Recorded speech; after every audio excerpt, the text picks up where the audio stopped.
One poisonous venom. 1, 2, 6, 5. Here, back with another video. Today I'm looking at the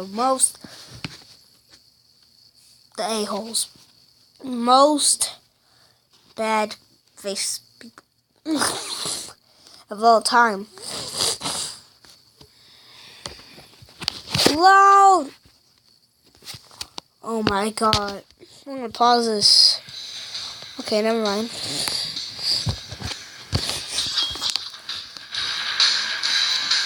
Hugh Glass. Hugh Glass was a 19th century American frontiersman, famous for exploring the watershed of the upper Missouri River. Cool. What gained him the status of a national hero is an endeavor he made as a fur trapper in 1823, when he famously survived a brutal bear attack. While scouting for food along the Grand River in 1823, Hugh Glass ran into an enraged grizzly bear mother who attacked him to defend her two cubs. Unable to reach his rifle as they wrestled on the ground, Glass was able to escape from her death grip and stab her with his knife while she shredded his face, chest, arm, and back with her claws. Oh. His wounds were so gruesome that his fellow trappers simply placed a bear hide over him as a funeral shroud and left him for dead so they could get out of the hostile territory and away from the Native Americans who had recently killed half of their crew. With pretty much anyone else, the whole horrendous story would have ended there, but not Hugh Glass. When Glass eventually regained consciousness, he set his own leg,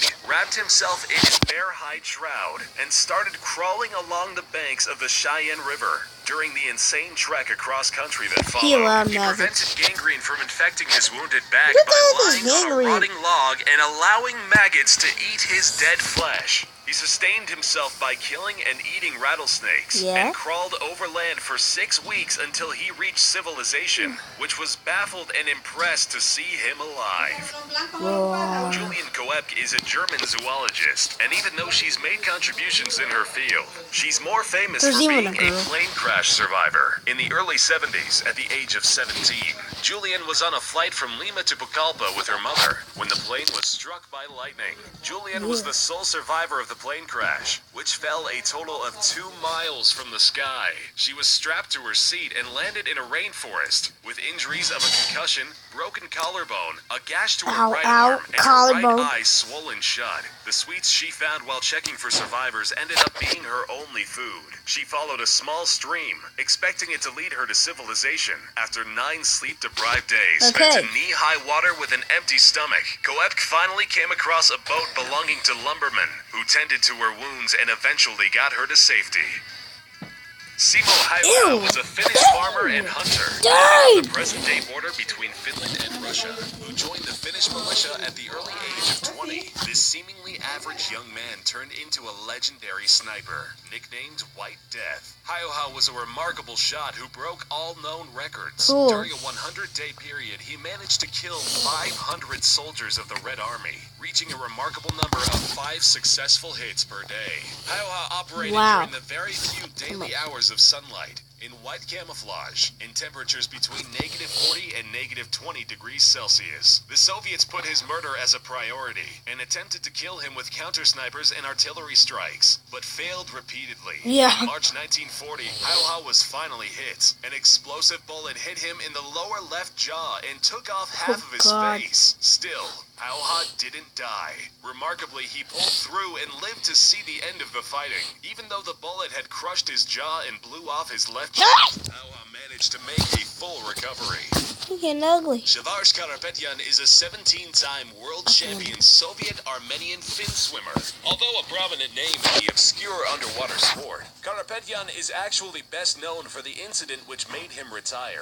In 1976, while training with his brother alongside a lake, Karapetyan witnessed a trolley bus crash with 92 passengers inside. The trolley bus fell from a dam wall and splashed at the bottom of a 10-meter deep reservoir. Karapetyan ran to the rescue and single-handedly rescued 20 people from the sinking bus. Karapetyan managed to break into the trolley bus and, with barely any visibility and very little time, pulled 20 passengers up to safety. Unfortunately, the combined effect of cold water and the multiple wounds he received led to him falling into a 45-day coma. He awoke a hero, but never managed to recover completely. His heroics sadly ended his career, but saved many lives. Karapetyan repeated his heroism 10 years later, when he rescued people trapped in a burning building, which made him become a household name. Roy Benavidez was a former member of the United States Army Special Forces, who was awarded the Medal of Honor for his actions in Vietnam.